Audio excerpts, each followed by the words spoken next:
Hi. இன்னைக்கு road கடையில் நம்ம சாப்பிட்ட குழம்பு கலக்கிய அதை விட டேஸ்ட்டாக வீட்டில் எப்படி செய்கிறதுன்னு பார்த்துடலாம். அதுக்கு நான் 3 முட்டை எடுத்து இந்த மாதிரி ஒரு பவுலில் உடச்சி விட்டுக்கிறேன். அடுத்ததில் தேவையான அளவுக்கு உப்பு, ஒரு அரை டீஸ்பூன் அளவுக்கு மிளகுத்தூள், அரை டீஸ்பூன் அளவுக்கு சீரகத்தூள், அதுக்கப்புறம் நம்ம வீட்டில் வச்சுருக்கிற சிக்கன் குழம்பு, சால்னா, குருமா இல்லை மட்டன் குழம்பு எது இருந்தாலும் அதை போட்டுக்கலாம். கொஞ்சமாக ஒரு பிஞ்ச் அளவுக்கு மஞ்சள் தூள் சேர்த்து நல்லா இந்த மாதிரி எடுத்து கலக்கி வச்சிடலாம்.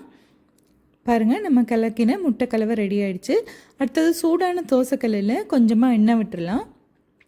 இப்போ நல்ல கல் சூடாக இருக்கிறப்போ நம்ம கலக்கி வச்சுருக்கிற இந்த முட்டை கலவையை விட்டுட்டு அப்படியுமா தோசை கரண்டியை வச்சு இந்த மாதிரி திருப்பி விடக்கூடாது. எல்லாத்தையுமே ஒன்றா இந்த மாதிரி நடுவில் கொண்டு வந்து கேதர் பண்ணி விடுற மாதிரி சைட்லேருந்து நடுவில் அப்படி எடுத்து விடணும். பாருங்கள், நம்ம இப்படி எடுத்து விடுறப்போ எல்லாமே ஒரே இடத்துல இப்படி திரண்டு வரும். இது உங்களுக்கு எந்த அளவுக்கு கன்சிஸ்டன்சி வேணுமோ அந்த அளவுக்கு எடுத்து சாப்பிட்லாம். எனக்கு முட்டை ஒரு 80% வெந்திருந்துச்சுன்னா அந்த மாதிரி கன்சிஸ்டன்சி எனக்கு பிடிக்கும். சில பேர் அது ஒரு 70%, 50% குக்காக இருந்தால் கூட பிடிக்கும். அந்த மாதிரி கன்சிஸ்டன்சியில் நீங்கள் எடுத்து சாப்பிட்லாம்.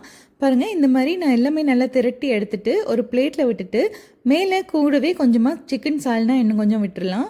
நல்லா இந்த மாதிரி ஊற விட்டு சாப்பிட்டா சூப்பராக இருக்கும். நான் இதை அப்படியே ஸ்பூனால் சால்னாவும் முட்டை கலக்கியும் சேர்த்து எடுத்து சாப்பிட்றது ரொம்ப பிடிக்கும். நீங்களும் இதை ட்ரை பண்ணி பாருங்கள். பாய்.